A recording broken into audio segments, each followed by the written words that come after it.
Our journey to being naked in the now is an inward voyage we can and ultimately must take alone, but many of us spend significant time with others along the way. The quality of our relationships can profoundly affect our life, either alleviating or increasing our suffering. For that reason, we want to spend some time talking about a practice that can lessen the separation between you and another, heal hurts, encourage vulnerability, and deepen intimacy. As we tear down boundaries between us and another, we also dive deeper into ourselves. As we offer compassion to another, we also provide it back to ourselves.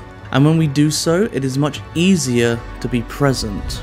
We will look at ancient healing meditations and simple practices that can help us heal a broken or struggling relationship or bridge a geographical gap. These practices are for any relationship that needs healing. It could be a relationship with your mother, sister, spouse, lover, or friend. It could even be your relationship with yourself. In life, we sometimes become estranged from people who were once dear to us. There are several reasons that this can happen. It could be that a loved one is struggling with a mental illness or is under the influence of drug or alcohol addiction. It might be that geographic distance has impacted us. Sometimes, we act as best we can under whatever the circumstances are. Stress, illness, conditioning, a global pandemic combined with endemic racism and political polarization, only to discover that a particular behavior or reaction has contributed to a seemingly irreparable rift in a relationship with another. Such splits can be devastatingly impactful. It can also happen that another has deeply wronged us. Perhaps your life has intersected with someone you would never outwardly choose, yet the intersection occurred, and the result has caused deep suffering. We don't think of these as relationships per se, yet there is no doubt that we are in a relationship with each other. There is any number of tragic circumstances that might fit this bill. In such cases, we seek wholeness. We want to heal, but we don't know how to start. It may seem nearly impossible to forgive the other, but neither does it feel good to be stuck in a victim identity, giving over our well-being to another. That's where this technique and others like it can help. You can find further practices to help us heal ourselves, our relationships, and all that we see as wrong in the world in Naked in the Now, available right now from O-Books. Let's practice. This technique is specifically designed to restore a rift in a relationship that we hope to repair. It can also help us start to heal from wrongdoing done to us. It is also a sweet moment to connect with ourselves and the people who are important to us. This healing meditation comes from the Yeshayas. It is an ancient healing technique. As for the significance of using pink light, some folks claim that pink light is experienced as unconditional love. You can do this simple technique anywhere. It takes about 5 to 10 minutes. It does not require you to speak or face another. Once you get the knack for it, you might find it becomes addictive. It can be done daily, perhaps just as you are going to sleep at night. Pink light is one of those healing meditations you can do for its own self, an inside job. It gently scours the unhealed corners of the heart of all your relationships and brings them into light, where healing is possible. You will discover that it has the capacity to start inside you and somewhat magically works its way out to the world at large. There are stories of miraculous power of this technique from those who have experienced abuse. Runaway children reconnected with their families within weeks of using this technique. People have used this technique on groups of people. One young man was being severely bullied at school. He began using the method on the group of bullies. Eventually, he did his entire school to include everyone, contributing to his school-fed suffering. He did this every night, and eventually became a well-liked young man, a spokesperson for his peers. You can use it to bring you back to being willing to heal a relationship with another. After an ordinary fight with a loved one, a devastating misunderstanding with your mother, when a dear relative is struggling with their mental health, and on work colleagues, it softens your attitude. It will help to make you be more compassionate, more loving and more open, all without interacting directly with the other person at all. It also gives you something to do, which can be an important component for overcoming feeling helpless.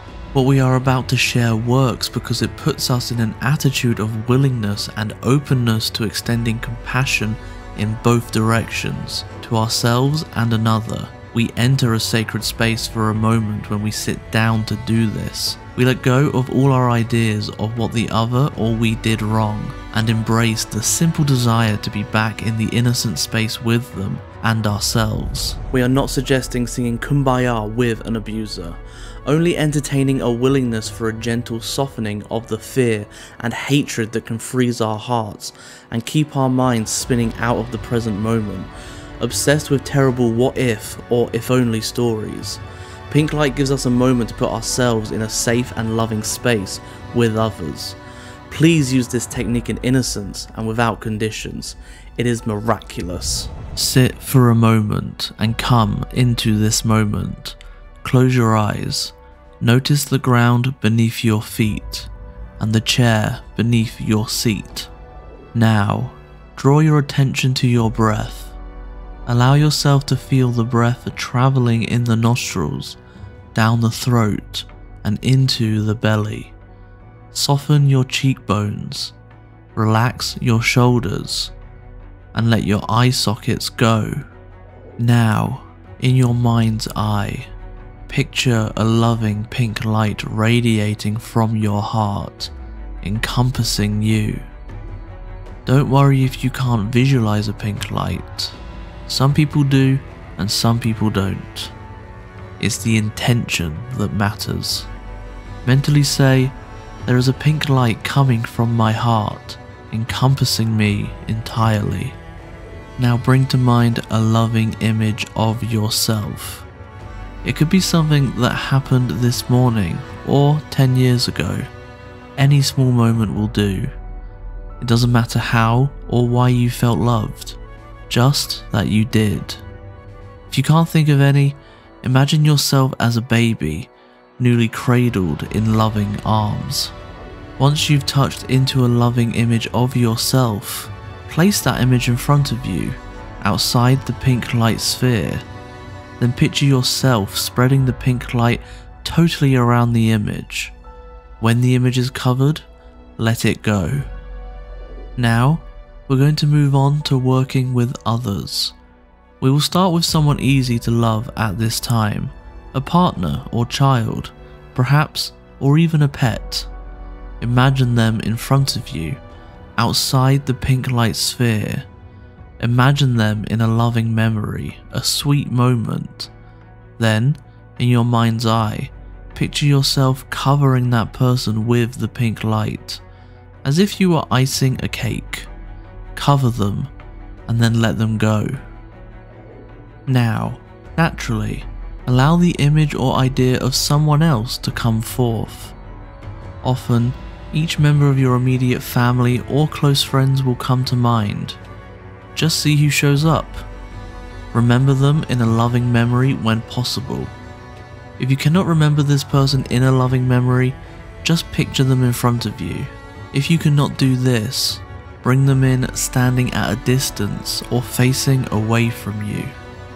Next, bring in anyone with whom you still have an emotional charge or discomfort. Again, attempt to remember them in a loving memory. If you can't, you place them at a distance. If the person is difficult, you can imagine them as an innocent baby. Cover them in pink light and let them go. Allow anyone else to show up in your mind's eye. Whoever comes into your awareness is okay, whether you know them or not. Cover them with the pink loving light and let them go. You might also find that people who have passed come to mind. That's okay. Wrap them up in pink light too and let them move on. Finally, when no one else comes to mind, return to the loving image of yourself. Cover that image of yourself in pink light, then let it go and open your eyes. Cover anyone who comes to mind in pink light. When you've done that, let the person go, but don't push them away.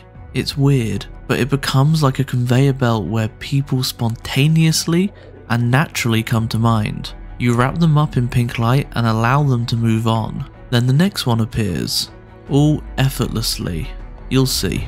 Once you have wrapped them up in pink light, you can let them go for the day. You will get a sense when someone is complete and no longer requires treatment. Some people will not show up for a while.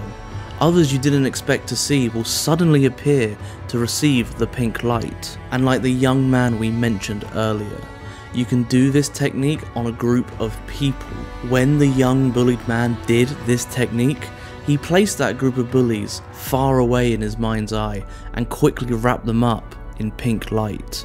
He kept doing it every night for months. The point is to remain curious. Who shows up in your mind's eye seeking your pink light? Try it and let us know how it goes.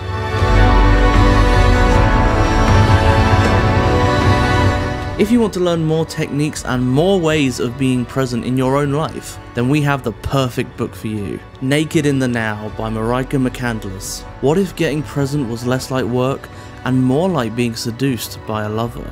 Naked in the Now is available right now from OBooks. Thank you so much for watching. Subscribe for future content, and we'll see you next time.